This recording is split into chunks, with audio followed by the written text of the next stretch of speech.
우리 잠깐 예배를 위해서 우리 잠깐 우리 묵상으로 좀 잠깐 기도한 시간 갖겠습니다. 우리의 마음을 좀 모읍니다. 하나님, 우리의 마음을 주님께 드립니다. 오늘 예배 가운데 함께 해주십시오. 이런 마음으로 좀 잠깐 우리 30초 정도 잠깐 묵상하면서 기도하는 시간 갖겠습니다. 예, 주님.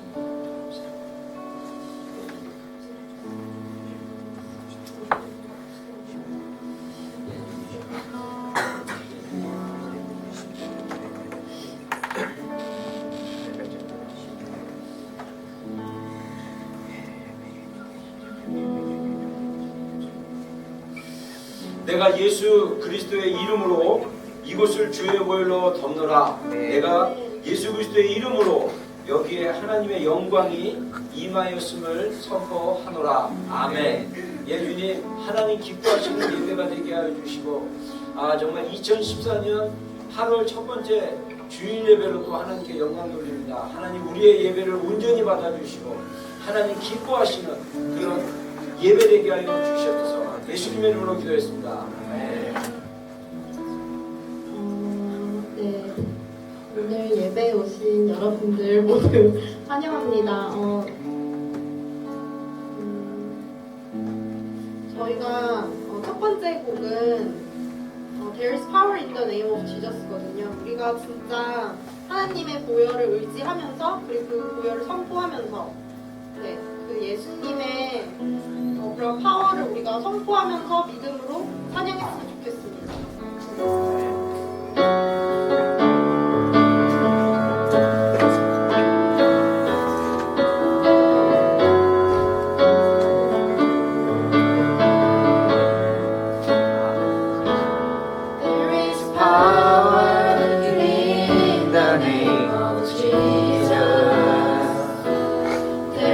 Power in the name of Jesus.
There is power in the name of Jesus.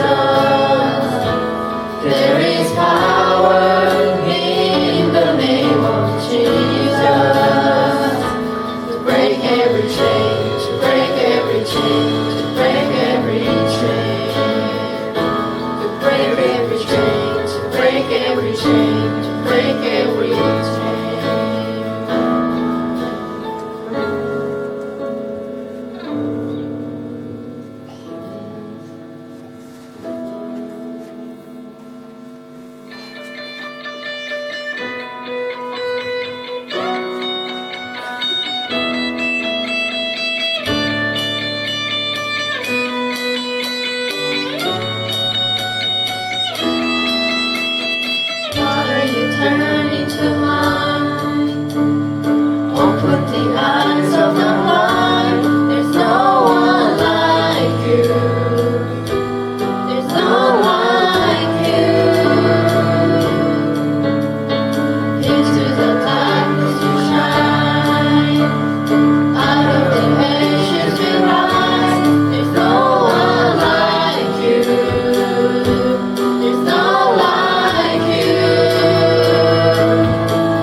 Yes, you are.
아버지 이 자리를 주님의 보혈로 덮고 우리 한 명 한 명을 예수 그리스도의 보혈로 덮습니다. 주님 모든 예배 인도하여 주시옵소서. 예수님 이름으로 기도드립니다. 아멘.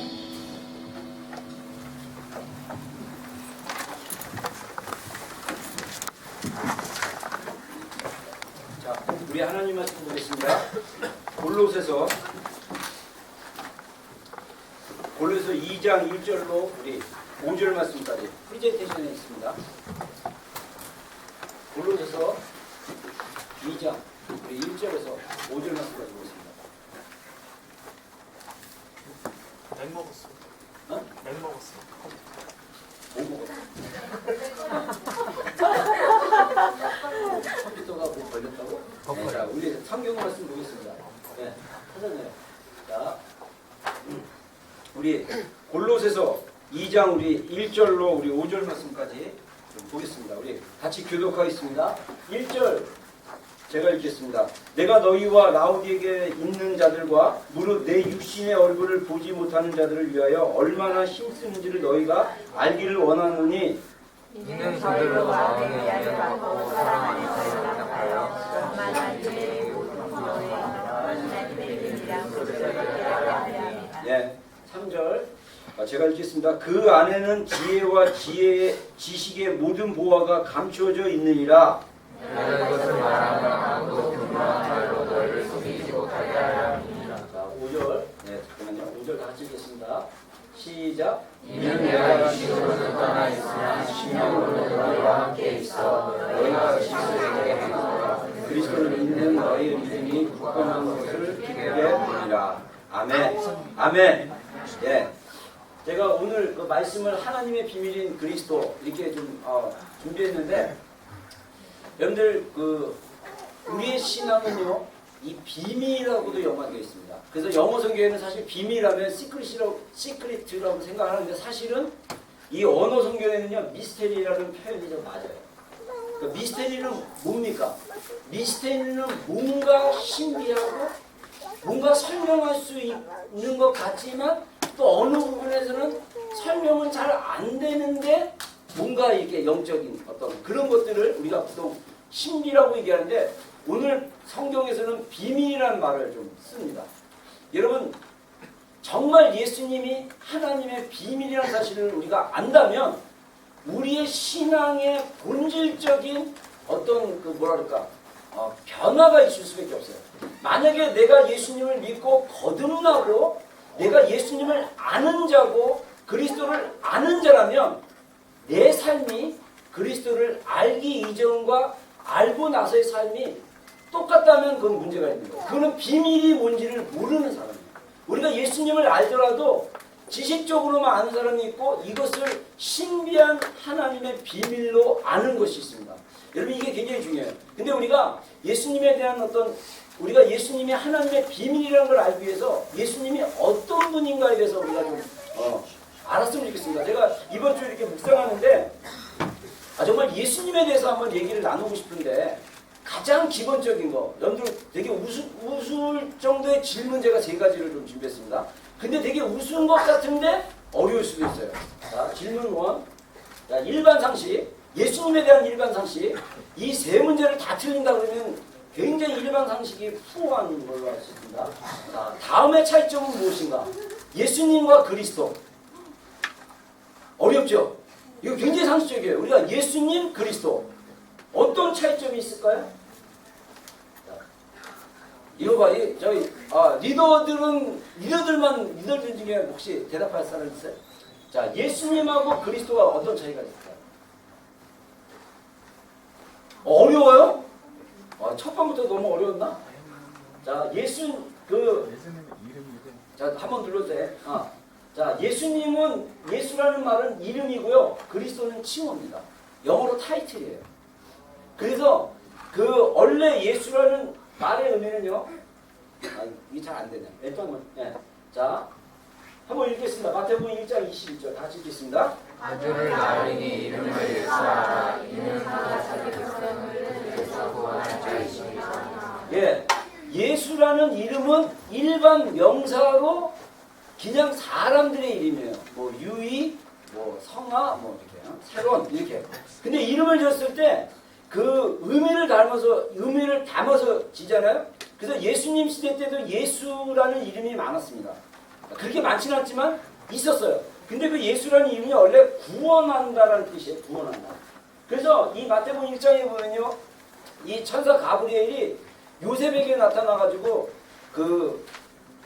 네가 결혼할 처녀인 너랑 정혼한 마리아가 임신을 해서 아들을 낳을 건데 그 이름을 예수라고 할 것이다. 그러면서 하나님 자기 백성을 그들의 죄에서 구원할 자다. 그래서 원래 예수라는 이름의 뜻은 구원한다. 이런 의미가 있어요. 그러면 그리스도라는 뜻은 뭐냐? 그리스도라는 뜻은요. 미안합니다. 자, 그리스도라는 뜻은 칭호인데 여러분들 이 그리스도라는 직접적인 의미를 아십니까? 혹시? 내가 몇 번 얘기했는데 원래 직역하면 그리스도. 직역하면 기름 부음을 받은 자. 원래 그 뜻이 이게 구약에는 다른 단어로 씁니다. 메시아. 원래 구약에서 메시아는 신약에서 헬라어로 그리스도예요. 이거는 직역하면 기름 부음을 받은 자. 그러니까 기름 부음을 받은 자들이 구약 시대에 여러 사람들이 나옵니다. 왕들도 기름 부음을 받고요. 제사장들도 기름 부음을 받아요. 근데 구약 성경에 하나님이 마지막 그때 구원자를 보낼 건데 그가 메시아고 그가 하나님의 대리자로서 구원을 이룰 사람이다. 그래가지고 메시아, 그리스도 같은 뜻입니다. 히브리어로는 메시아고 헬라어로는 그리스도예요. 물론 우리말로 그리스도라고 했지만 정확한 헬라어로 크리스토 이렇게라고도 발음합니다. 거기서 이제 영어가 크라이스트가 나온 거예요. 그래서 예수라는 말은 일반적인 이름인데 이거는 구원할 자라는 뜻이고, 그 다음에 그리스도란 말은 기름 부음을 받는 자라는 그 칭호인데 예수 그리스도. 그러면 예수님은 기름 부음을 받은 자, 그 다음에 하나님의 선택받은 분으로 우리를 구원하실 분. 그래서 이제 이거를 갖다가 그리스도를 의역하면 세이비어, 구세주라고 얘기합니다. 구원자. 그리고 아까 우리가 마지막에 불렀던 그 예수 유아 할 때 그 이름들이 다 나오잖아요. 유아, 알파, 오메가, 비기닝, 더 엔드. 이게 다 예수님께 붙여지는 칭호들이에요. 별칭 같은 거예요. 그러니까 예수님은 어떤 분이냐? 오메가. 원래 이 오메가라는 게 그 헬라어로 처음이라는 뜻입니다. 그리고 알파가 처음이고요. 오메가가 끝이라는 뜻이에요. 그러니까 예수님은 뭐냐? 처음이요, 나중이다. 이런 우리가 고백을 하는 거죠. 이거 일반 상식인데 첫 질문이 어려웠습니까? 표정들이. 여러분들 이거는 암송하셔야 돼요. 이거 외우셔야 돼요. 자, 다시 물어보면 대답을 할 수 있어요. 두 번째 질문은 진짜 알 거예요. 자, 두 번째 질문. 예수님이 태어난 도시. 베들레헴. 그렇지. 야, 이거는 너무 쉽죠? 자, 베들레헴은 누구의 고향이기도 합니까? 예수님 말고. 그렇죠. 다윗의 고향입니다. 근데 베들레헴은 원래 뜻이 뭐냐면 떡집이라는 뜻이에요. 근데 이게 되게 의미가 있어요. 여러분들, 이 성경은요, 성경에 나와 있는 숫자나 단어나 이런 것들은요, 그냥 이게 아니에요. 의미가 있습니다. 그래서 이 예수님이 다윗의 고향인 베들레헴에 태어났단 말이에요.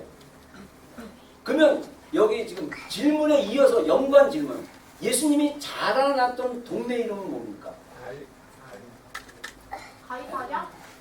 잠깐만요. 저기 우리 쌤이 자매는 가만히 있고 여기 요 동네에서 자, 세 글자야. 나사렛. 그렇죠. 나사렛. 예. 자, 예수님은 태어난 곳은 베들레헴이고 자라난 곳은 나사렛입니다. 왜 그럴까요? 이제 나사렛 예수. 네, 나사렛 예수. 자, 너무 이게 쉬운데 굉장히 표정들이 진지해요. 세 번째, 예수님이 태어난 연도. 0. AD 0. 1. 01. 아노 도미니. AD 0. 그냥 산발적으로 나오는데, 네, 맞아요. 자, 예수님이 태어난 연도는 원래 이거를 계산한 사람은 AD 1년으로 생각하는데 다시 나중에 연대를 정확히 계산하니까 예수님은 BC 4년에 태어나셨지만 이 원래 예수님이 태어난 연도를 기준으로 세계의 역사가 기록되기 시작하죠. AD, 우리가 흔히 한국말로 서기라고 얘기하는데 이게 라틴어로 아노, 도미니에 그냥 그대로 정직한 발음으로. 근데 이거는 뭐냐면 애프터 크라이스트. 우리 또는 우리 이게 아노라는 뜻이 그 애프터라는 의미도 있지만은 어떤 날이라는 의미도 있대요. 그래서 도미니는 뭐냐면 도미니는 주님이라는 뜻이에요. 로드라는 의미입니다. 그래서 주님의 날 또는 주님이 오신 이후. 그래서 AD 예수님이 태어난 연도를 기준으로 세계의 연도가 생겼어요. 그러면 AD와 BC라는 이 연도, BC는 Before Christ입니다. 기억하면 여러분들 사전 찾아보면 이렇게 나와 있어요. Before 그러면 그 BC 그러면 우리가 기원전이라고 얘기하는데 Before Christ 예수님 오시기 이전. 제가 정확한 그분의 이름을 모르겠는데 이 연도가 그 만들어질 때 그 로마에 있는 어떤 추기경인가 이 사람이 과학자이면서 뭐 역사가 뭐 이런 분이에요. 근데 이분이 예수님이 태어난 시대를 추정해가지고 연도를 계산했어요. 그래서 예수님이 태어난 날을 AD 1년으로 보고 그 다음에 예수님이 태어나기 이전을 BC로 기록하기 시작했습니다. 그래서 모든 역사가 세계에서 배우는 모든 역사가 AD와 BC로 분류돼가지고 AD 몇 년이냐, BC 몇 년이냐, 뭐 고구려가 멸망한 때가 언제냐 그러면 연도로 BC 몇 년, 뭐 신라가 생긴 때가 언제냐 연도로 BC 몇 년, 뭐 이런 식으로 전 세계가 그 연도를 기준으로 따지기 시작합니다. 그래서 예수님이 태어난 연도가 예수님의 세계의 역사가 예수님이 태어난 그 기준으로 예수님 태어나기 이전과 태어나신 이후로 바뀌는 그런 거를 얘기하고 있습니다. 굉장히 상식적인데 첫 번째 질문이 좀 어려워가지고 여러분들이 좀 힘들어하는 것 같아요. 자, 그러면 우리가 하나님의 비밀이 그리스도 예수님이라고 얘기했는데 우리가 예수님에 대한 간략한 생애를 좀 간단하게 써머리하면 탄생 이야기가 있습니다. 여러분들이 마태복음 1장과 2장, 누가복음 1장과 2장 40절까지 보면 예수님의 탄생 이야기가 나와요. 그리고 1장과 누가복음 또 2장 앞부분에 예수님의 족보가 나옵니다. 마태복음에 나와 있는 족보와 누가복음에 나와 있는 족보는 좀 달라요. 뭐가 다르냐면 마태복음은 유대인 크리스천들을 대상으로 썼기 때문에 예수님이 다윗의 자손인 것을 생각하고 아브라함 때부터 예수님의 그 다윗의 계보를 이렇게 쫙 짰는데 누가복음은 헬라 사람들을 대상으로 썼기 때문에 그 위를 첫 번째를 아담으로부터 쫙 촌수를 따집니다. 그래가지고 예수님이 태어난 촌수를 쫙 따지는 족보가 다 있어요. 여러분들도 다 족보가 있어요. 여러분들 우리의 끝 처음을 가면 다 아담의 후손입니다. 할렐루야. 우리는 사실 다 형제자매예요. 아담의 후손인데 이 마태복음 1장에서는 예수님이 태어난 이야기와 헬롯 왕궁을 중심으로 한 얘기가 나오고 누가복음에서는 베들레헴에서 목동들이 예수님의 탄생을 지켜보는 이야기가 나옵니다. 그래서 성경에는요 예수님의 생애에 대해서 탄생 이야기가 이 두 군데서만 나오고요. 그 다음에 예수님의 성장기가 있는데 성장기는 딱 누가복음 2장 41절에서 52절 요거밖에 안 나옵니다. 마이크 소리 좀 크게 해주시고 제가 목이 자 그래서 그 누가복음 2장 41절에서 52절을 보면 예수님이 12살에 예루살렘을 방문한 이야기가 나와요. 그거 외에는 예수님의 탄생 이야기와 성장기 이야기는 딱 요 한 이야기만 나옵니다. 그리고 나서 예수님의 마지막 생애를 공생의 사역이라고 얘기하는데 이 공생의 사역이 우리가 가지고 있는 복음서에 다 나옵니다. 마태, 마가, 누가, 요한 이 네 가지 복음서에 예수님의 사역에 대한 이야기가 나와요.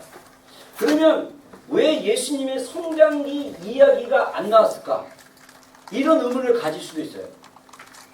이런 의문을 가질 필요가 없는 게 예수님은요 100% 하나님이면서 100% 인간이셨어요. 그래서 예수님은 우리와 다른 점이 하나 있다면 예수님은 죄를 가지고 태어나지 않았습니다. 왜 그럴까요? 예수님은 물론 다윗의 후손으로 태어나기 위해서 요셉과 결혼하는 마리아의 몸을 빌려서 태어났지만 예수님은 남자를 통하지 않고 성령으로 잉태하신 것입니다. 그래서 하나님이 여러분 이게 신기한 거예요. 여러분들이 우리의 복음의 깊이를 깨달으면 어떻게 하나님이 연약한 인간의 몸 안에서 우리와 똑같이 10개월이라는 아이가 되는 과정을 거치고, 그리고 예수님이 30세에 공식적으로 사역을 시작하는데 30세가 되기 전까지 평범한 삶을 살았다는 거. 여러분, 이게 굉장히 신기해요. 그래서 우리가 아까 찬양 중에 그 예수님을 얘기할 때 그 메사야 뭐 이렇게 얘기하면서 리디머 얘기하면서 앤 프렌드라고 얘기하잖아요. 예수님이 우리의 친구가 되실 수 있는 분이에요. 왜냐?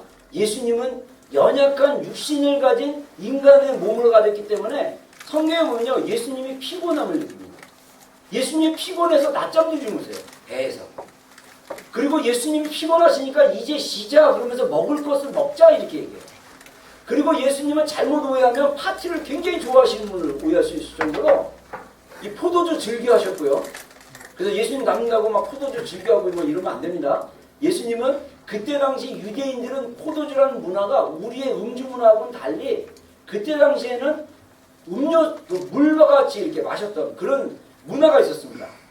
그래서 예수님은 철저히 인간의 모습으로 살았다는 것입니다.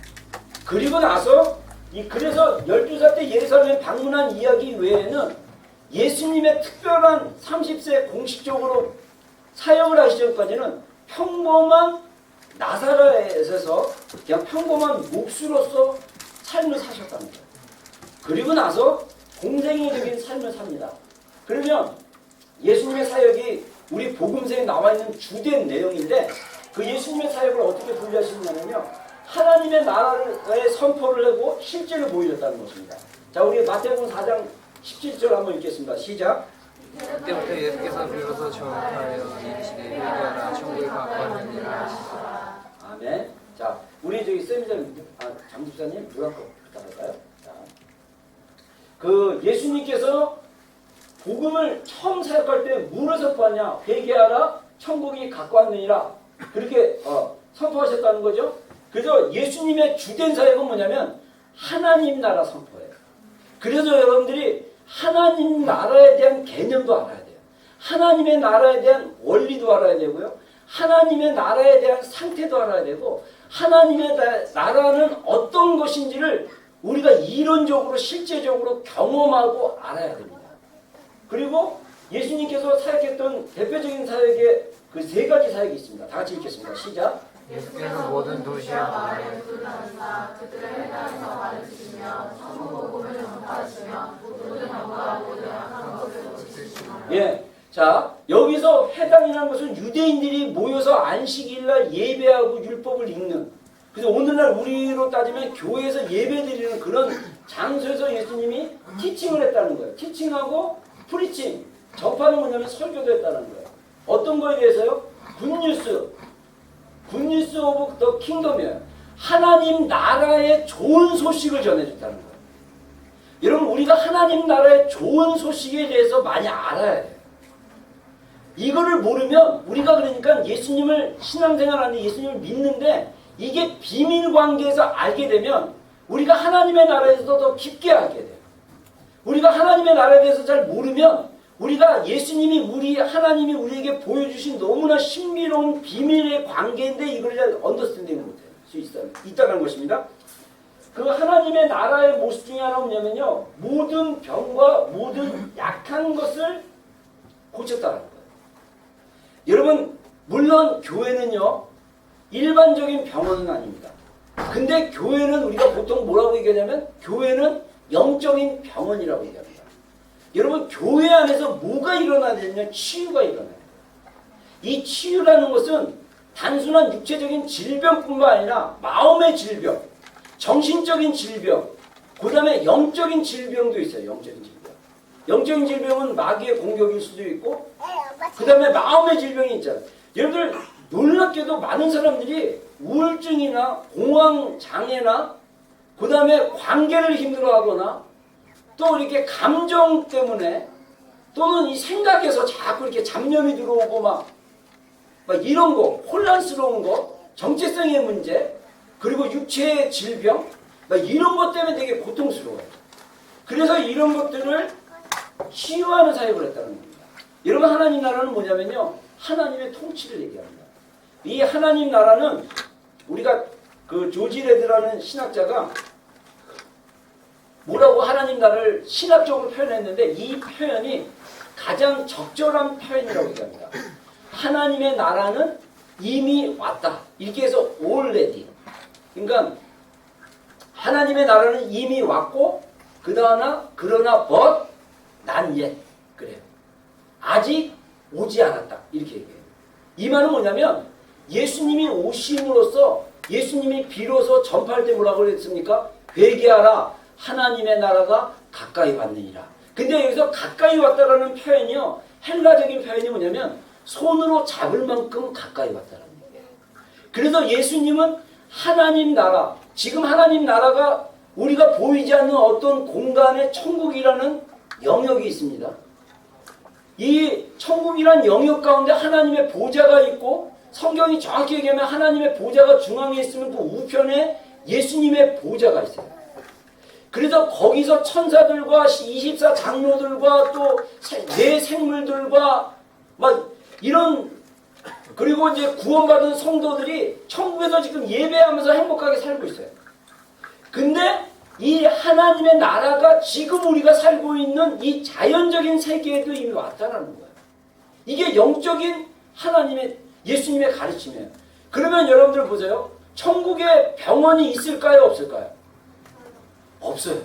그래서 요한계시록에 이렇게 보면요. 천국에는요. 나무가 있는데 이 치료하는 나무예요. 그래서 그 열매를 먹으면 치유가 된대요. 그래서 천국에는 병이 없습니다. 또 요한계시록에 보면요. 천국에는 눈물도 없다고 했어요. 그 눈물은 뭐냐면 애통해서 우는 눈물이에요. 아파서 우는 눈물, 슬퍼서 우는 눈물, 외로워서 흘리는 눈물, 답답해서 흘리는 눈물, 억울해서 흘리는 눈물, 기뻐서 흘리는 눈물, 그것까지 포함한지 모르겠지만 그 눈물을 뺀 모든 눈물이 없다고 했어요. 그래서 예수님이 그 요한계시록에 뭐라고 하냐면 구원받은 자들이 천국 가면 모든 눈물에서 그 눈물을 씻길 거라고 했어요. 하나님. 거기에는 질병도 없습니다. 근데 예수님이 오심으로써 이 땅 가운데 하나님 나라를 보여주는 거예요. 어떻게? 질병 있는 사람들을 치유하는 거예요. 마음에 근심 있는 자들을 자유케 하는 거예요. 눌린 자들을 행복하게 만드는 거예요.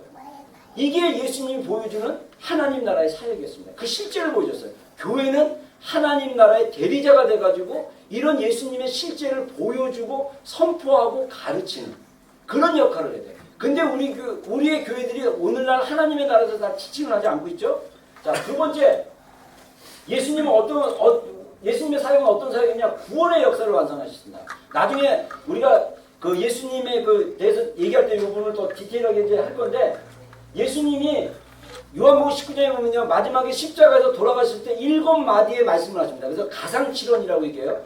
십자가에서 7문장을 말씀하시는데 마지막 문장이 뭐였냐면 다 이루었다. 다시 한번 읽겠습니다. 시작.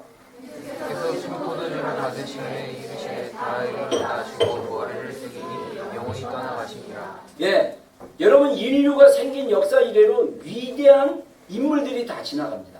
거기에는 위대한 종교 지도자들도 있어요. 석가모니도 있고 뭐 공자도 있고 뭐 위대한 인물 마호메트도 있고 위대한 인물들이 다 지나갔는데 어떤 사람으로 왔던 종교 지도자든 정치 지도자든 어떤 지도자들이 죽을 때 다 이루었다 라고 말하고 죽은 지도자는 없다라는 거예요.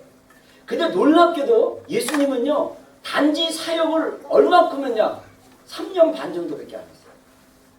3년 반 안에 예수님이 다 이루었어요. 어떻게 이뤘습니까? 구원의 역사를 이뤘다는 것입니다. 이 나중에 구원의 역사에 대한 얘기는 좀 이따 하겠습니다. 세 번째, 예수님이 하신 마지막 사역은 뭐냐면요. 하나님의 뜻을, 하나님 아버지의 뜻을 행하셨다는 거예요. 미안해요. 자. 잠깐만, 뭐 만졌어요? 나도 보세요. 내가 할게요. 자, 엔터 쳐보세요. 이게 가끔 하는 저도. 엔터 계속 쳐보세요. 엔터.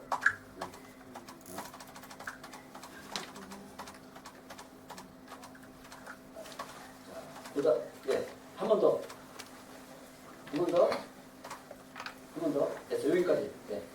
여기까지. 자, 보겠습니다.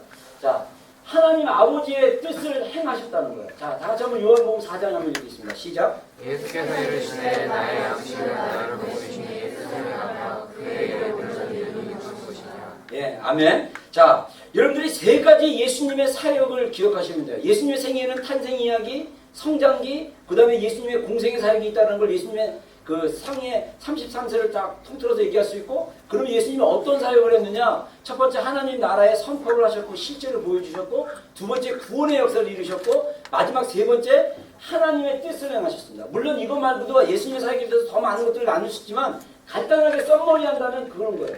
그래서 예수님이 뭐라고 얘기하냐면요, 나의 양식은 나를 보내신 이의 뜻을 행하는 것이다. 그리고 그의 일을 온전히 이루는 것이다.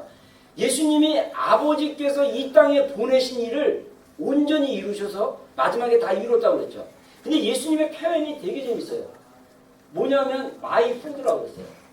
그러니까 예수님이 밥 먹는 양식은 뭐냐? 예수님의 뜻을 이룬다는 거예요. 여러분, 우리가 여러분들 인생을 성공적으로 사는 방법, 여러분들 나중에 죽어서 천국 가면 여러분들 여기서 우리 모두가, 저를 비롯한 우리 모두가 한 90세 때까지 평균 연령 이상으로 살다가 죽었으면 너무 좋겠는데 그러지 못할 경우가 있을 거예요. 그런데 중요한 것은 뭐냐면요, 90세를 살든 100세를 살든 길게 사는 게 중요한 게 아니에요. 우리가 나중에 죽고 나서 하나님 앞에 딱 섰을 때 하나님은 또 우리 인생에 대한 평가가 이루어질 것입니다. 그래서 마태복음 25장에는 간단하게 두 가지 딱 평가를 합니다. 악한 종아, 게으르고 악한 종아, 이렇게 하고요. 또 다른 평가는 뭡니까? 착하고 충성된 종아, 이렇게 평가할 거예요. 여러분, 하나님 앞에 착하고 충성된 종이라고 칭찬받고 보상받고 싶으면요, 그 인생을 살고 싶으면 간단해요. 우리 인생 가운데 있는 하나님의 뜻대로 살아가면 돼요. 그래서 하나님의 뜻을 살아가는 게 우리의 양식이 돼야 돼요. 여러분, 매일 밥을 먹잖아요. 안 먹으면 배고프잖아요. 밥을 먹을 때도 하나님의 뜻대로 살겠습니다. 이런 마음으로 감사 기도해야 되는 거예요. 밥 먹을 때 아무 생각 없이 막 흡입하지 마시고, 네? 음식을 볼 때마다 기도하는 거예요. 주님, 감사히 먹겠습니다. 아버지의 뜻대로 사는 인생 되게 하여 주시옵소서. 아멘. 아이, 너무 약해. 자, 아버지의 뜻대로 사는 인생이 되게 하여 주시옵소서. 아멘. 아멘. 그렇게 식사를 대할 때마다 우리가 나는 무엇을 위해 살 건가를 고민할 필요가 있어요. 그래서 성경에 뭐랍니까? 너희가 먹든지 마시든지 하나님의 나라를 위해 살아. 여러분, 우리가 먹든지 마시든지 정말 하나님을 생각해요. 하나님의 뜻을 생각해야 된다는 것입니다. 그래서 예수님이 뭐라고 얘기합니까? 다 같이 한번 읽겠습니다. 요한복음 14장 6절부터 7절까지 시작. 예수께서 이르시되 내가 공의를 지으여 생명이 있다고 말미암아 참고 나도 주께로서 이제부터 너희가 나라고 구원하리라. 예, 요한복음 14장은요, 예수님이 마지막 최후의 만찬을 마치신 다음에 제자들에게 길게 설교한 내용이 요한복음에 담겨져 있어요. 근데 예수님이 뭐라고 얘기하냐면, 너희가 나를 알았으면 너희가 그렇게 기다리고 만나기를 원하는 하나님 아버지도 알았을 것이다 라고 얘기합니다. 여러분, 이 구절 뒤에요, 이렇게 얘기하는데도 약간 머리가 나쁜 제자가 하나 있었어요. 누구냐면 빌립이에요. 빌립이 얘기합니다. 예수님, 그러면 하나님 아버지를 보여주십시오. 이렇게 얘기를 해요. 그러니까 예수님이 빌립한테 이렇게 얘기합니다. 빌립아, 네가 나를 보았거늘 어찌하여 하나님 아버지를 보여달라고 하느냐. 나를 본 자는 아버지를 보았느니라. 아멘. 왜냐? 예수님은 하나님의 본체시기 때문에. 하나님과 예수님, 그 다음에 성령님, 우리가 삼위일체라고 얘기하죠. 이 삼위일체는 한 분이죠. 그래서 이분은 본질이 다 같은 하나님이세요. 그래서 우리가 예수님을 본 자들은 하나님을 본 거라고 얘기합니다. 여러분, 그래서 예수님의 인생의 항상 목표는 뭐냐? 하나님 아버지의 뜻을 생각하는 거예요. 그래서 요한복음을 읽어보면요, 예수님이 놀라운 말씀을 하십니다. 뭐라고 하면요. 아버지가 하신 것을 내가 안다. 아버지가 하라는 것만 내가 안다. 이렇게 얘기해요. 여러분 우리가 예수님을 닮아가라고 얘기하는데 여러분 우리가 예수님을 닮았을 때 우리가 닮는 삶을 살잖아요. 그러면 우리의 인생이 심플해집니다.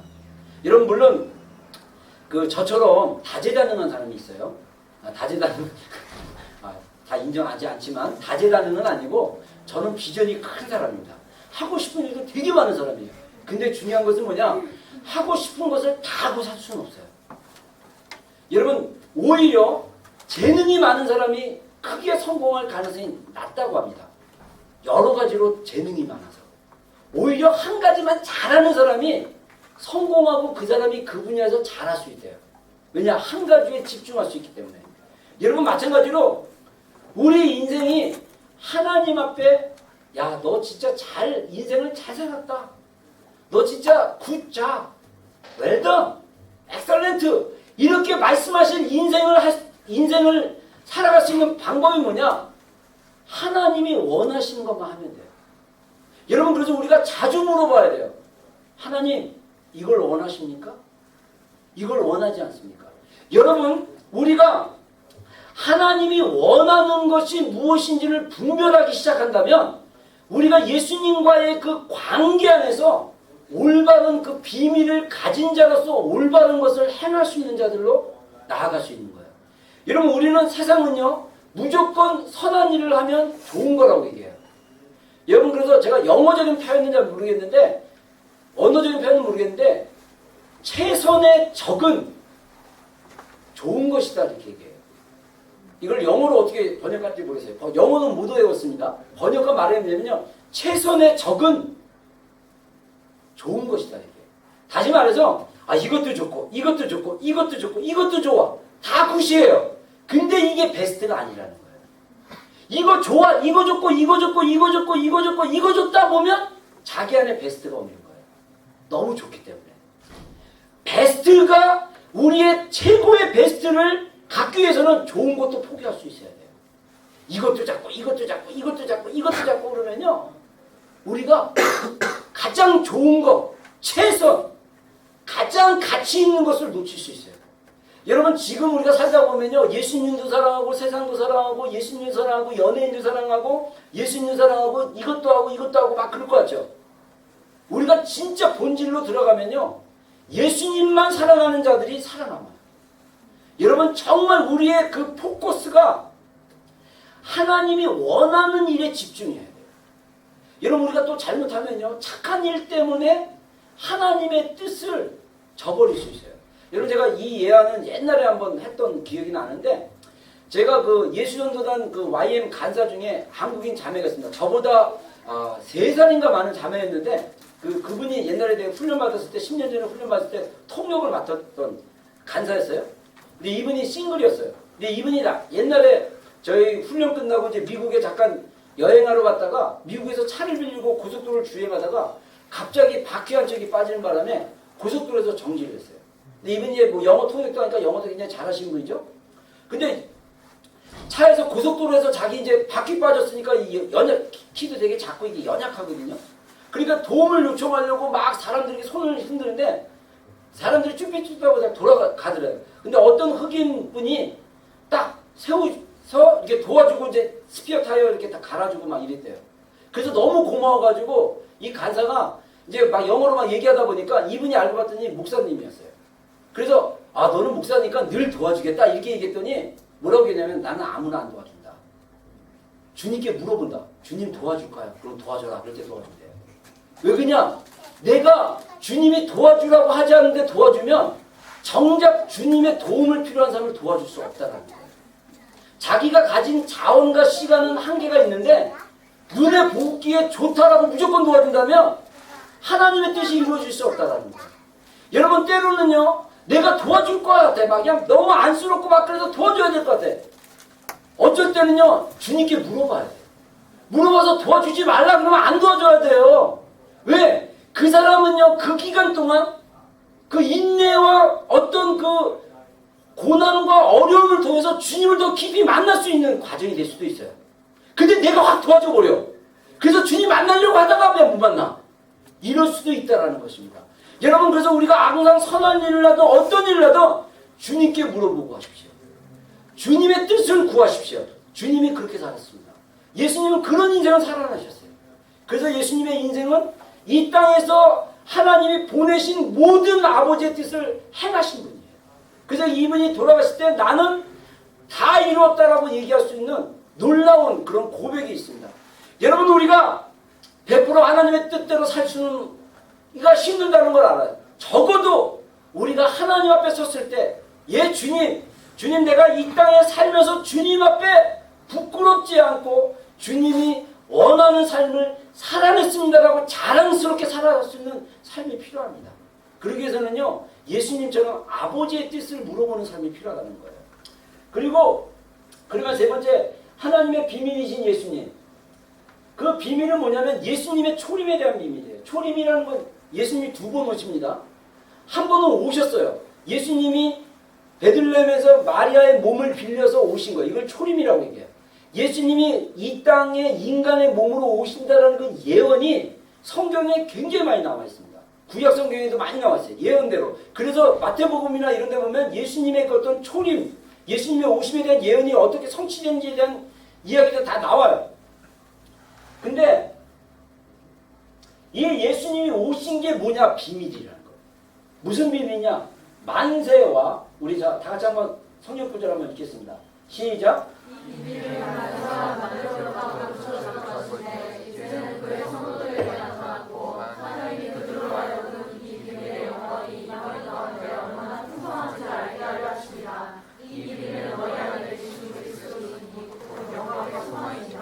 예, 자, 이 비밀은 너희 안에 있는 그리스도라는 거예요. 여러분, 우리가 거듭난 사람들은요, 사실 예수님이라는 놀라운 예수님의 이 땅에 오신 비밀을 다 아는 자리예요. 근데 문제는 뭐냐면 이게 비밀인지 어떤지 헷갈려 나도. 여러분, 예수님 믿는 것이 여러분 쉬운 것 같아요? 어떤 사람은 쉽게 믿는 사람도 있지만은 사실 예수님 믿는 게 되게 힘들어요. 우리가 성경을 좀 더 깊이 가면요, 성경에 보면 고린도후서에 뭐랍니까? 예수님 불신자들에게 이 세상의 신이 예수님을 믿지 못하게 하려고 미혹을 풀어놨다고 합니다. 그래서 예수님을 믿을 수가 없어요. 제가 옛날에 여러분들 고3 때 예수님 믿기 전에 제 삶이 어떤지 얘기했죠? 제가 예수님 믿는 사람들 되게 싫어했고 교회 다니는 사람들 막 비꼬고 막 비방하고 조롱하였고, 근데 예수님 믿고 나니까 내가 언제 그랬는지 모를 정도로 과거가, 사람들이 아무 무의식 없이 예수님에 대해서 쉽게 믿지를 못해요. 여러분들 예수님을 정말 믿는 믿음이 여러분들에게 강하게 있으면요, 여러분들 이 비밀을 가진 여러분인 줄로 믿기를 바랍니다. 할렐루야. 근데 이게 강하게 확신이 없으면, 예수님을 만났는데도 불구하고 이런 확신이 없으면 여러분들 이거 믿음이 더 증가돼야 돼요. 그래서 예수님이 이 땅에 오신 것 자체가 전 세계적인 역사인 거예요. 모든 세대와 모든 시대 가운데 감춰졌다가 어떻게 됐다고요? 디스크로지드, 확 풀려버린 거예요. 누구에게? 성도들에게만. 세상 사람들은 예수님에 대한 얘기 다 알아요. 근데 예수님을 하나님의 아들로 믿지 않습니다. 왜? 그들은 예수님이 하나님의 비밀인 걸 모르기 때문이에요. 여러분, 이 비밀을 알게 되면요, 우리에게 자동적으로 주어지는 축복이 있습니다. 에베소서 보겠습니다. 다 같이 한번 읽겠습니다. 시작.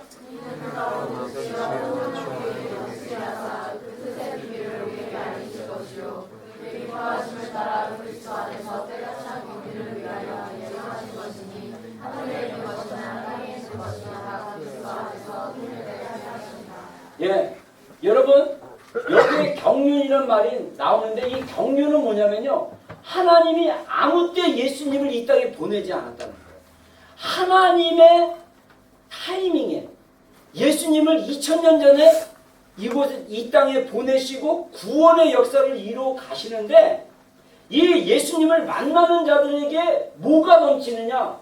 지혜와 총명이 넘친다고 했어요.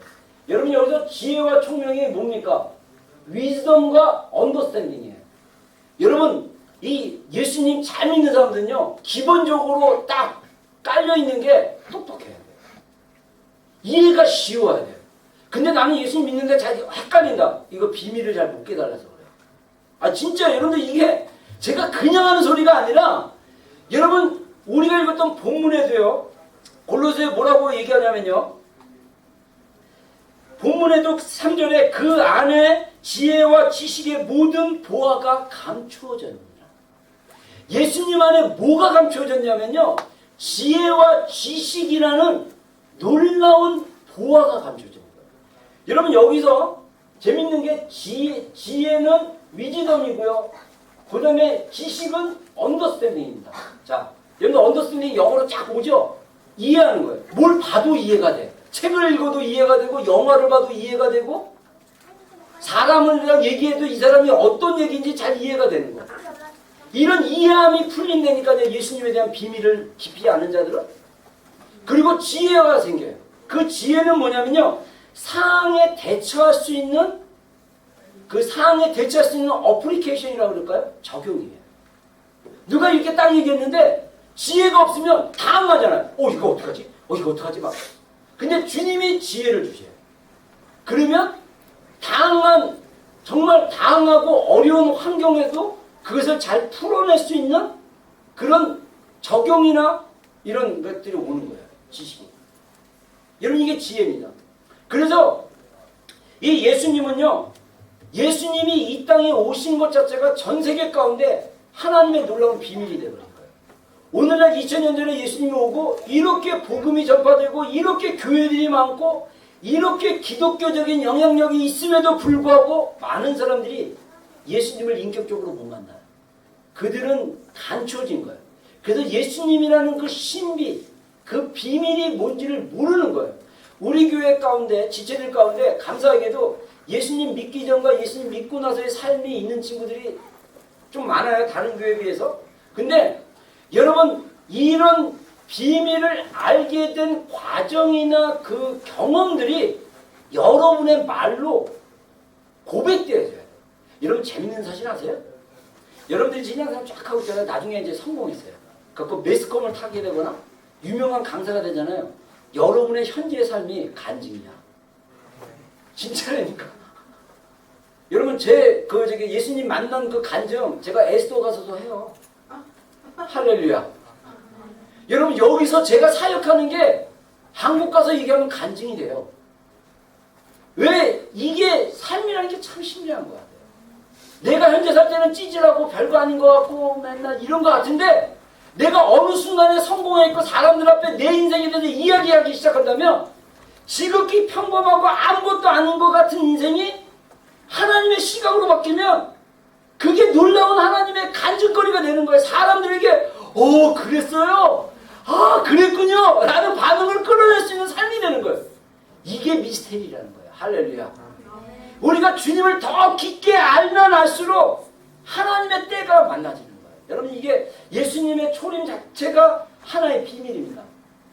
그리고 두 번째는 뭐냐면 하나님의 구원의 역사. 아까 얘기했죠. 이 내용이 많으니까 빨리빨리 기본적으로 아는 거지만 여러분들 이거 제가 시간이 없어서 간단하게 나누지만 이거를 깊이 여러분들이 머리로 하는 게 아니라 깊이 깨달아진다면 여러분들은 비밀을 소유한 자예요.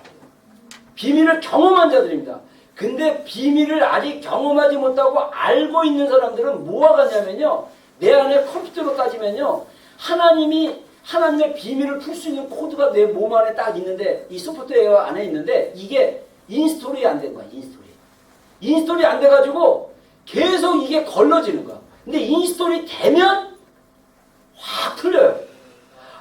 이래서 이랬구나. 성경이 이래서 이러는구나.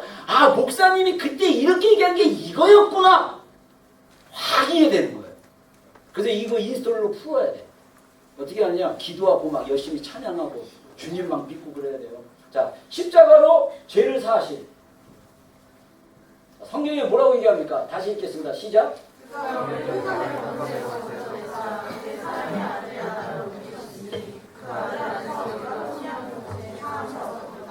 자, 여러분 이 골로새서 우리가 읽었던 본문에 보면요.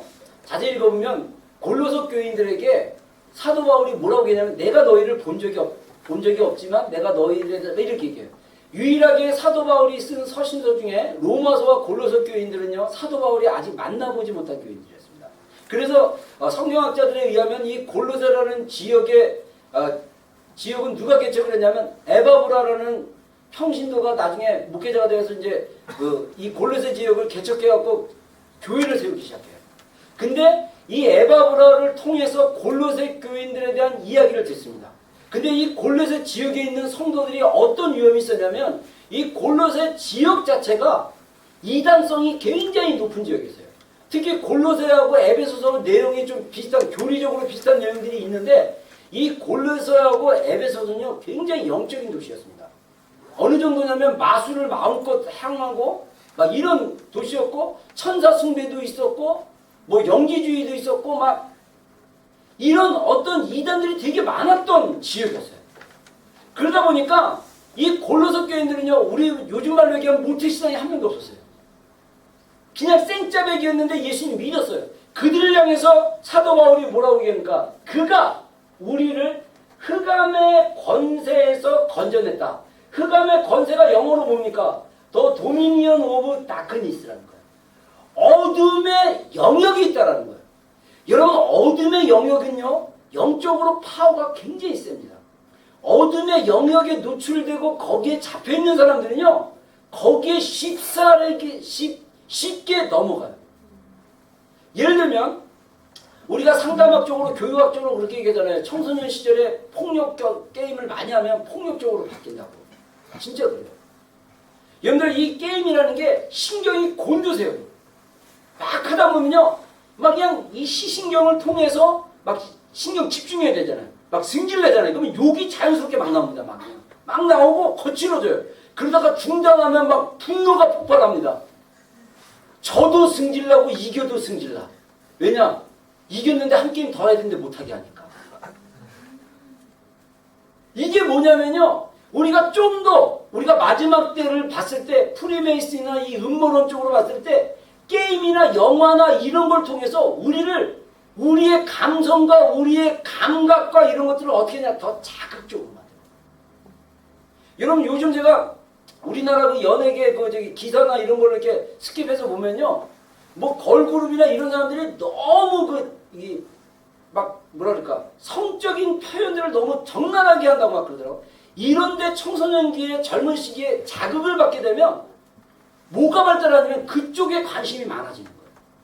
그쪽에 관심이 많아지면요, 이 청소년 청년 때 뭔가 인생의 중요한 시기이기 때문에 정서적으로 좀 풍부하고 그 다음에 좋은 관계들 맺고 좋은 어떤 그런 스포츠나 여행이나 친구들 안에서 어떤 좋은 경험들을 쌓아야 될 시기인데 딱 그냥 핸드폰 붙잡고 있거나 골방에서 그것만 보고 앉아있는 거예요. 그리고 상상의 나래를 막 핍니다. 그리고 죄는 제대로 다 하지. 그리고 주일날 예배를 하면 제 직감에 주여 또 용서하여 주시옵소서. 근데 또 삶으로 돌아가면 또 똑같이 살아. 왜 그냥 그 안에 하나님의 능력이 들어가지 않아요. 여러분 하나님의 능력이 우리 가운데 임하잖아요. 죄가 떠납니다. 할렐루야. 우리 하나님의 능력이 우리 가운데 강하게 들어가면요 유혹이 끊어져요. 여러분 희한한 게 뭐냐면요, 이 죄성이 끊어지는 그 순간 우리 가운데 뭐가 나타나면요 빛에 대한 힘이나 능력이 나타납니다. 여러분 이 이 어둠의 이 세력 가운데 우리가 어디로 왔냐? 예수님 안에서 그의 아들에서 리딥션이 됐다는 거예요. 속량. 뭡니까? 없어졌다는 거예요. 우리의 죄, 유혹 이런 것들이 십자가로 용서가 됐다는 것입니다. 그 다음에 부활로 죄와 사망의 권세를 이기는, 이것도 굉장히 우리가 이 부활의 진정한 비밀을 안다면요 우리 인생의 본질이 또 달라집니다. 우리 다 같이 한번 읽겠습니다. 시작.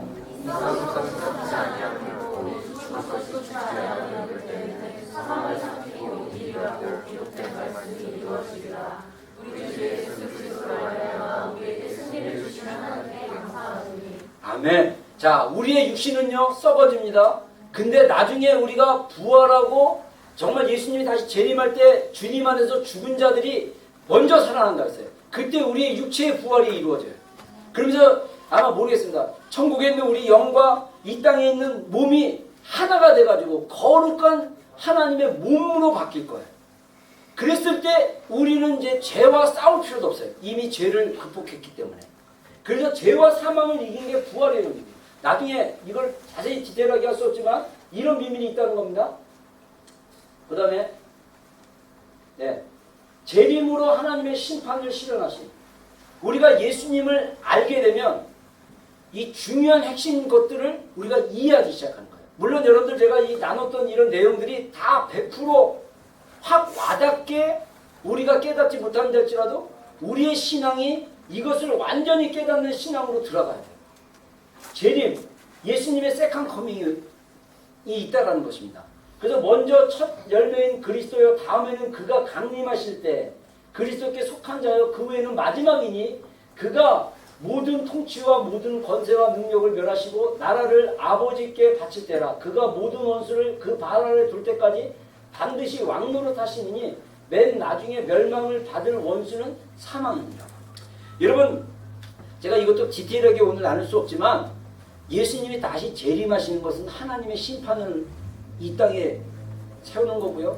그래서 하나님은요, 공정한 심판자세요. 예수님이 공정한 심판자가 돼가지고 우리의 삶을, 저스티스를 정확하게 판단하실 거예요.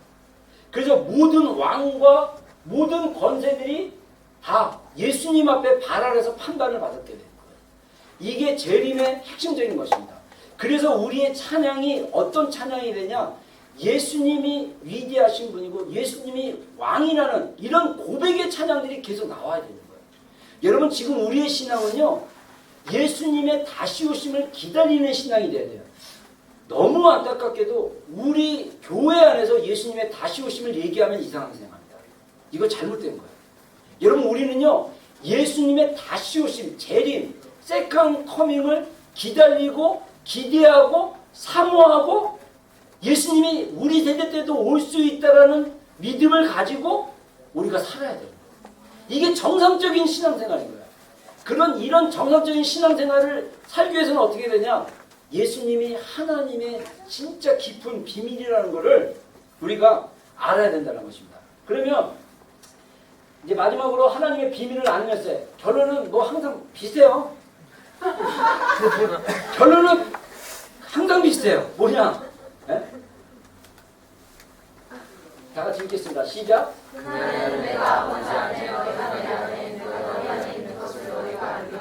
예수님이 뭘 강조하냐면요, 아까 얘기한 대로 요한복음 14장은요, 예수님이 곧 십자가에서 돌아가시기 바로 직전에 겟세마네 동산으로 기도하기 가시기 바로 직전에 제자들에게 나눈 말씀이에요. 뭐라고 얘기하냐면요, 그날이 뭐냐? On that day. 뭐냐? 내가 아버지 안에, 그 다음에 너희가 내 안에, 내가 너희 안에 있는 것을 너희가 아니라. 어떻게 할 수 있겠느냐? 그날에 성령이 오시기 때문에. 이미 2000년 전에 성령이 오셨죠. 자, 여러분, 예수님이 뭐라고 얘기합니까? 다 같이 읽겠습니다. 시작. 보혜사 그 아버지께서 내 이름으로 보내신 성령, 그가 너희에게 모든 것을 가르치고 내가 너희에게 말한 모든 것을 생각하게 하리라. 예, 자, 예수님이 보혜사라고 영어석에는 카운셀러라고 얘기하는데, 이 보혜사라는 성령님이 오실 때 어떤 일을 하냐? 우리를 가르쳐 주신다는 거예요. 모든 것을 가르쳐 주시고 생각나게 할 것이다. 여러분, 예수님의 제자들이 성령 강림 이후에 성령 충만을 경험한 다음에 성령님이 깨닫게 해주는 걸 통해서 베드로는 전후서라는 사도신서를 쓰게 되고 성령님을 통해서 알아가는 거예요. 그래서 진리의 성령이신 성령님이 우리의 삶을 인도해 주실 것입니다. 할렐루야. 그리고 장래일을 너희에게 알리시리라. 여러분, 하나님이 우리 장래에 대한 관심을 가지고 계시고 우리 장래에 대한 플랜을 가지고 있어요. 그것은 예레미야 말씀처럼 재앙이 아니고 평안이고 너희 장래에 소망을 주는 거라고 했어요. 그러면 누가 우리 장래에 대해서 알게 하시느냐? 성령님이 알게 하신다. 그래서 우리가 우리 안에 계시는 예수님을 믿었을 때 하나님이 선물로 주시는 성령님이 우리 안에 계시기 때문에 이분하고 친해져야 돼요. 성령님하고 친해져야 돼요. 오늘날 우리의 교회 안에서 정말 훈련 받아야 될 영역이 뭐냐? 성령님의 인도하심을 받는 훈련을 받을 필요가 있습니다. 저는요, 꿈을 자주 꾸는 편입니다. 우리 사모도 이제 꿈을 자주 꾸는 편인데, 하나님이 또 놀랍게도 꿈을 통해서도 인도하셔요. 근데 안타깝게 저랑 동기인 목사님이 있어요. 저보다 나이 많은 목사님. 필리핀에서도 선교도 하시고 이분이 책도 쓰시고 그런 분이에요. 근데 이번 페이스북에 보니까 이분이 뭐라고 그러냐면, 누가 성도 중에 뭐 꿈에 대한 상담을 한 건지 모르지만 무슨 꿈을 통해서 뭘 이렇게 해석하려고 하느냐, 성경에 이미 다 이제 꿈은 끝났다, 뭐 이런 식으로 얘기하는 거고 제가 충격을 받았어요. 여러분, 하나님은요 우리를 인도하시는데 다양하게 인도하세요. 그리고 하나님은요 되게 뭐라 그럴까, 익사이팅 하시고요. 그래서 하나님은 우리를 갖다가 이 모험 가운데 인도하시고 하세요. 여러분들 그냥 지금 세대처럼 편리한 세대가 없기 때문에 귀찮아가지고 하나님 아주 귀찮아요. 쉬운 걸로 주세요. 그냥 내가 원하는 걸로 주세요. 근데 하나님은 여러분의 종이 아닙니다. 우리가 하나님을 따라야 돼요. 그래서 하나님이 꿈을 주시면 그 꿈을 잘 이해하고, 하나님이 말씀을 주시면 그 말씀을 잘 묵상하고 또 이렇게 인도하고, 하나님이 어떤 감동을 주면 또 감동을 따라가고. 근데 여러분 주의해야 되겠어요. 모든 꿈이 하나님에 대한 꿈이 아니고요, 모든 감동이 하나님에 대한 감동이 아닙니다. 다 감동이라고, 다 성령님이라고 얘기하면 큰일 나요. 내 감동일 수도 있어요. 또 마귀가 그런 충동을 줄 수도 있어요. 여러분들 이 영의 세계는요 굉장히 깊어요. 잘 들리는 사람일수록 더 조심해야 돼요. 마귀가 비슷하게 거짓말해요. 제가 몇 번의 사례를 얘기했죠. 여러분들은 항상 중요한 문제일수록 혼자 듣고 하는 게 아니라 기도하는 자들과 함께 나눠서 컨펌을 받아야 돼요. 제발. 여러분들 인생의 중요한 문제다 혼자 기도하지 마세요. 제발 기도의 동역자들과 함께 나누고 함께 컨펌 받고 나가기를 바랍니다. 아멘? 이게 굉장히 안전한 거예요. 혼자 그냥 잘난 체하다가 큰 거 다칩니다. 그래서 성경에 말하기를 누구든지 섰는 줄 생각하면 넘어질까 조심하라고 그랬잖아요. 여러분, 하나님의 인도하심은요 굉장히 다양해요. 그래서 우리가 주님의 인도하심을 받아야 됩니다. 마지막으로 니고데모 대화를 가지고 좀 마무리를 짓겠습니다. 니고데모는요 유대인이면서 선생이었어요. 굉장히 지명도가 높은 사람입니다. 이 사람이 밤에 몰래 예수님을 만납니다. 그래서 예수님한테 예수님 당신은 정말 하나님이 보내신 사람 같습니다, 막 이런 얘기를 해요. 그러니까 예수님이 느닷없이 뭐라고 하냐면, 예수께서 대답하여 이르시되 진실로 진실로 내게 이르노니 사람이 거듭나지 않냐면 하나님의 나라를 볼 수 없느니라. 자, 이거 한번 읽겠습니다. 시작. 니고데모가 이르되 사람이 내려오면 어떻게 돌아올 수 있까? 두 번째 못해 돌아갔다가 나을 수 있사옵니까? 예수께서 대답하시되 진실로 진실로 내게 이르노니 사람이 물과 성령으로 나지 않으면 하나님의 나라에 들어갈 수 없느니라. 예, 자, 사람이 거듭난다는 걸 영어 성경에 born again이라고 얘기합니다. 이 born again이 어떻게 가능하냐? 니고데모는 내가 나이가 많아가지고 있는데 내가 엄마 뱃속에 다시 들어갔다가 나와야 됩니까? 굉장히 이성적인 분이에요.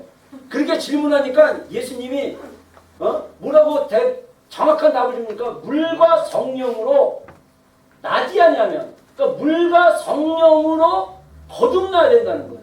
자, 그러면 우리가 거듭난 거를 어떻게 할 수 있냐? 우리 안에 성령이 계시느냐 안 계시냐를 통해서 알 수 있어요.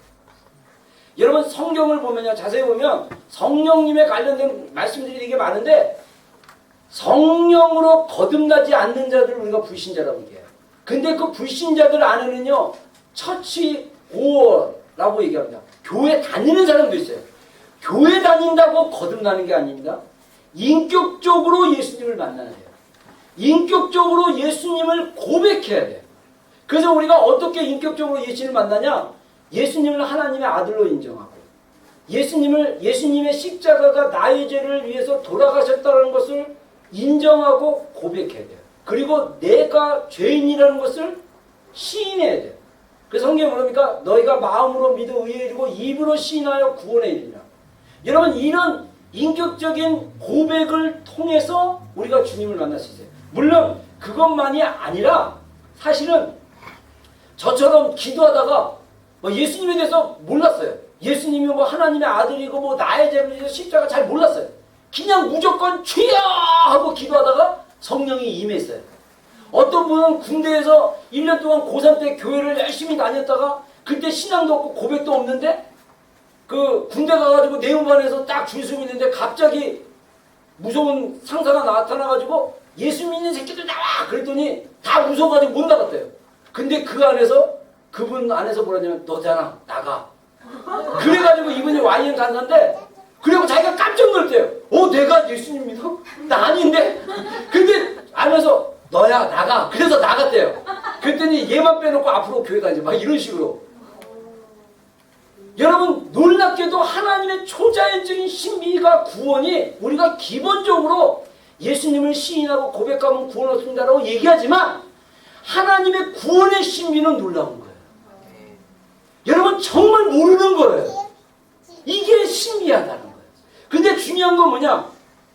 우리가 예수님을 만나고 내 안에 성령님이 계시면요, 이 비밀이 깊어질 수 있도록 우리가 말씀 묵상하고 주님을 더 알아가야 돼요. 여러분 일단은 우리에게 뭐가 필요하냐면 말씀을 날마다 읽는 훈련이 필요합니다. 물론 날마다 못 읽어도 괜찮아요. 여러분 설교를 듣거나 성경을 읽거나 성경에 관련된 말씀을 읽을 때마다 한 귀로 듣고 한 귀로 흘리지 말고 그것을 가지고 묵상하세요. 묵상은 뭐냐면요, 되새김질하는 거예요. 다시 이렇게 리프렉션 하는 거예요. 다시 이렇게 반추하는 거예요. 다시 이렇게 생각해 보는 거예요. 목사님이 이랬는데 이게 이런가? 이런 의미인가? 이런가? 막 이러면서 이게 묵상인 거예요. 그리고 묵상은 뭐냐? 반복하는 거예요. 그냥 고백하는 거예요. 이 묵상의 그 넓은 범위 안에 다 들어갑니다. 그러다가 보면 내 안에 뭐가 나오냐? 믿음이 생기는 거예요. 여러분 제가 얘기했죠. 예배 와갖고 찬양 안 하고 있다 보면요, 믿음이 증가가 안 됩니다. 그냥 와서 구경하는 거예요. 여러분 제가 뭐 이렇게 하고 아멘 그러면 아멘 해야지. 입 다물고 딱 그러면요, 그 사람은 그냥 있는 거예요.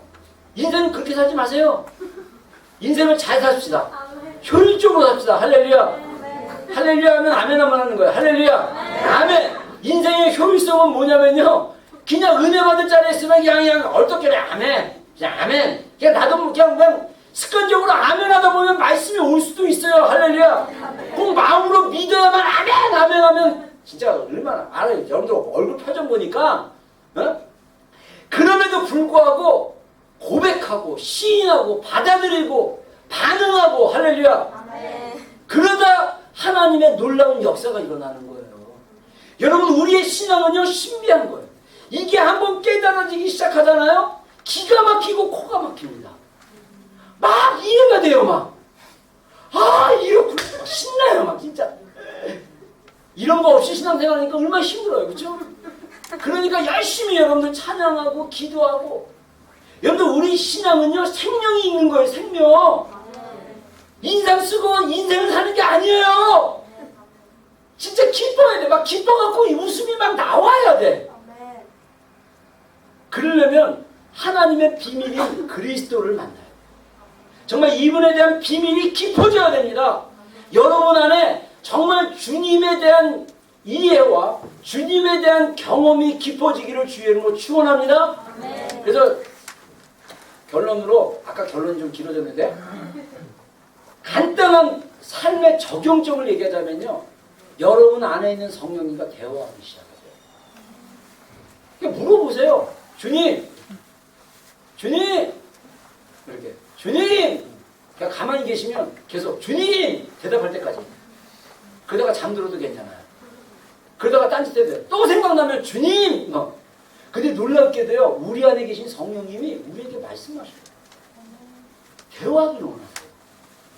그리고 또 이게 내가 너무 다쳐가지고 이게 음성 잘 못 듣는다 그러면 뭘 보고 감동 팍 먹게 해. 그럼 울컥하는데 거기서 딱 그러면 뭔가 이렇게 뭉클한 게 와. 그럼 이게 또 주님의 감동일 수도 있어요. 그러면 주님 당신인가요?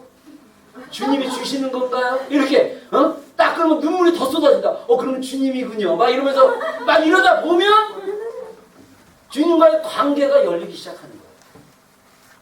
여러분 우리 주님과의 관계의 비밀은요, 정말 우리 사람들이 야 너는 어떻게 이러니? 라고 얘기할 수 있을 정도의 깊은 비밀이 있어야 됩니다. 다 설명할 수 없지만 정말 주님과의 우리의 사랑의 관계가 예수님이 우리의 사랑의 관계가 다 설명될 수는 없지만 나의 그 힘의 근원이 주님이 되셔야 돼요. 할렐루야. 그래서 우리의 고백이 이런 고백이 돼야 되겠죠. 주님, 내가 비록 힘들고 어렵고 외롭지만 저는 주님을 의지하겠습니다. 주님이 나의 힘이 되어 주십시오. 그렇게 고백했는데도 아무런 게 없어요. 그래도 괜찮아요. 계속 그렇게 고백하십시오. 계속 주님께 고백하고 그분 이름 붙잡고 나가십시오. 어느 순간에 하나님의 능력의 비밀이 내 안에 풀어지면요, 그전에는 이제는 그렇게 고백 안 해도 외롭지 않아요. 그렇게 고백 안 해도 낙담이 되지 않아요. 그렇게 고백 안 해도 두려워하지 않습니다. 염려하지 않습니다. 여러분, 이게 정말 그리스도, 하나님의 비밀인 그리스도를 경험한 자들, 그 비밀을 깊이 경험하고 가지고 있는 자들의 삶의 고백이에요. 저는 여기 모인 우리 모두가 그러한 고백의 사람들이 되기를 주의 이름으로 축원합니다. 기도하겠습니다. 우리 이 시간에 한번 조용하게 우리 좀 기도할까요? 그러니까 여러분 안에 있는 성령님과 대화하세요. 예수님, 당신을 더 깊이 알고 싶습니다. 이렇게 고백해도 좋고요. 하나님, 아버지, 당신의 사랑이 제 마음 가운데 부어주십시오. 그렇게 고백해도 좋고요. 여기 반주 부탁합니다. 우리 자유롭게 한 2분 정도 우리 좀 기도하겠습니다. 여러분들, 우리 안에 계신 성령님께 여러분들 고백하십시오. 예, 주님.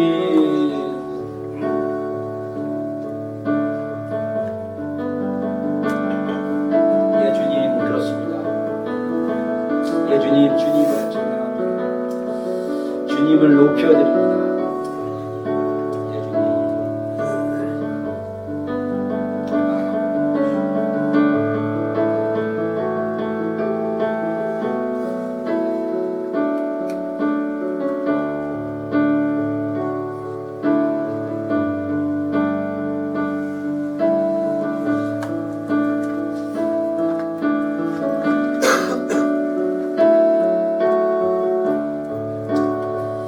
제가 기도하겠습니다. 예수님의 이름으로 오늘 예배 가운데 있는 모든 하나님의 자녀들, 성도들 주의 이름으로 축복합니다. 주님을 깊이 아는 자들이 되게 하여 주시옵소서. 하나님의 비밀인 그리스도를 깊이 경험하고 그리스도와 깊이 교제하고 성령님을 통해서 깊이 만날 수 있는 복된 자녀들이 되게 하여 주시옵소서. 그래서 주님 인생 가운데 정말 주님만을 의지하고 주님으로부터 공급되어지는 놀라운 생명력과 능력을 경험할 수 있는 하나님의 복된 자녀들이 다 될 수 있도록 주님 축복하여 주시옵소서. 이 시간에 순서 따라 예물 드립니다. 주님 흡양하여 주시고 주님 기뻐하시는 재정 되게 하여 주시고 드려진 손길 주의 이름으로 축복합니다. 차고 넘칠 수 있는 2014년이 되게 하여 주시고 모든 것들이 회복되어지고 정말 하나님의 안에서 승리되어지고 보상되어질 수 있는 2014년이 되게 하여 주시옵소서. 감사드리며 예수님의 이름으로 기도했습니다. 아멘. 준비하신 예물 함께 드리겠습니다.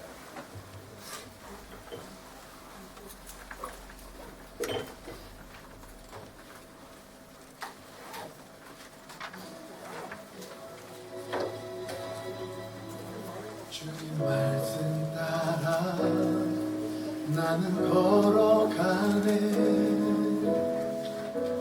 주께서 가신 그 길을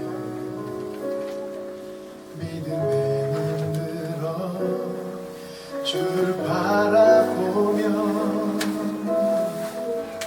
주님께 내 삶 드리네. 그리스도 그 거룩한 이름 생명 다해 그 길을 걸으리.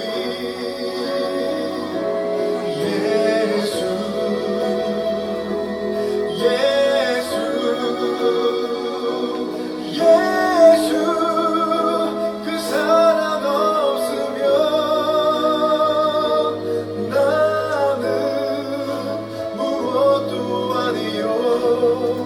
십자가의 거룩한 피로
너가 가려 했던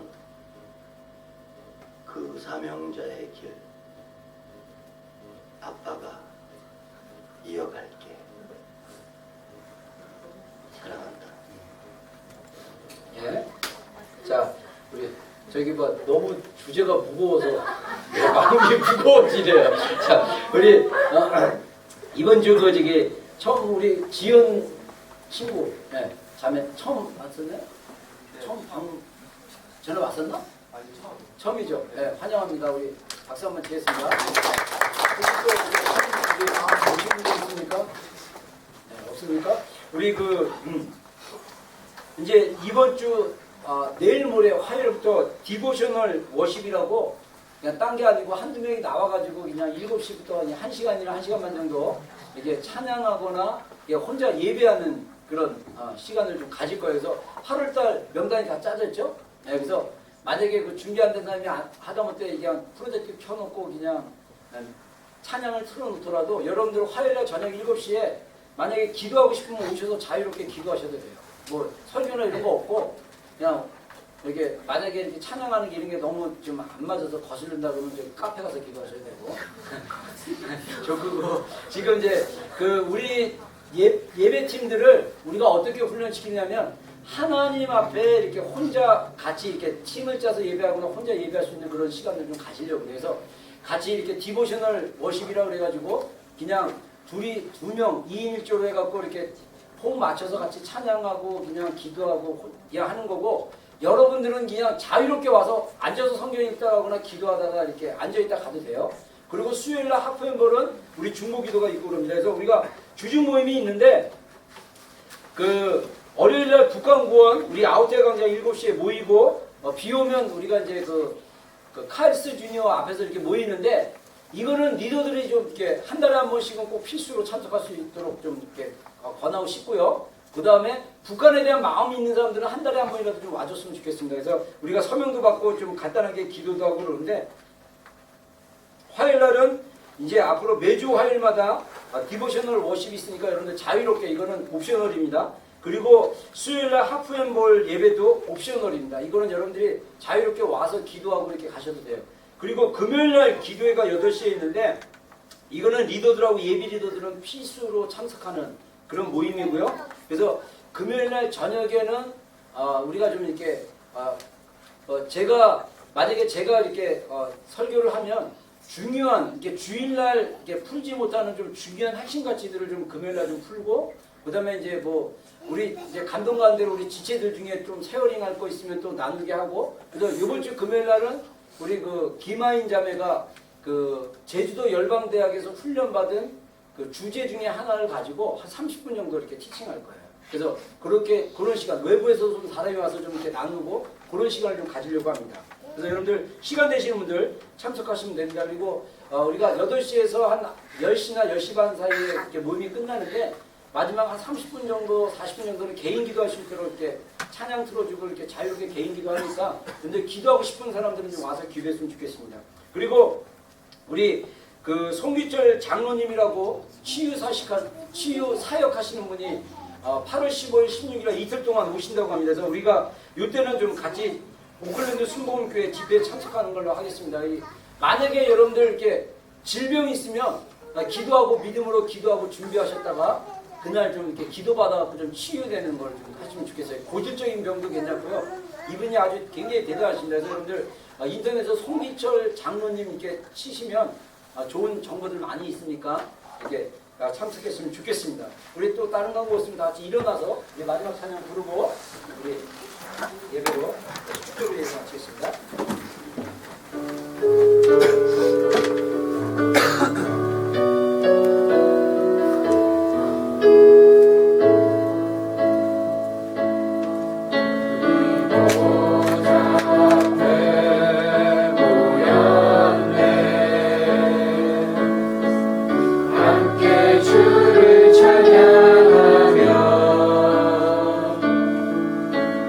하나님의 사랑 그 아들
하나님 감사합니다. 오늘 또 이렇게 예배 마치고 돌아가는 발걸음들 주님 축복하여 주시고 오늘 또 예배 후에 우리 음식 준비한 우리 안은경 집사님 주의 이름으로 축복합니다.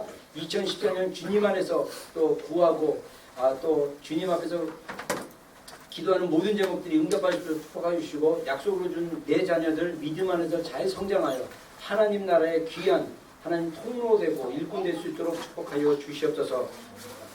여호와는 내게 복을 주시고 너를 지키시기 원하며 여호와는 그의 얼굴을 내게 주시사 은혜 베푸시기 원하며 여호와는 그 얼굴을 내게로 향하여 주사 평강 주시기를 원하노라. 지금은 우리 구주 예수 그리스도의 크신 은혜와 하나님 아버지의 극진하신 사랑과 성령님의 내주하심과 교통하심과 함께하심이 비전교회에 속한 모든 지체들과 오늘 예배 가운데 속한 모든 성도들과 또 믿음 안에 있는 이 땅에 오클랜드에 있는 모든 자녀들 가운데 지금부터 영원토록 함께 하시기를 간절히 축원합니다. 아멘.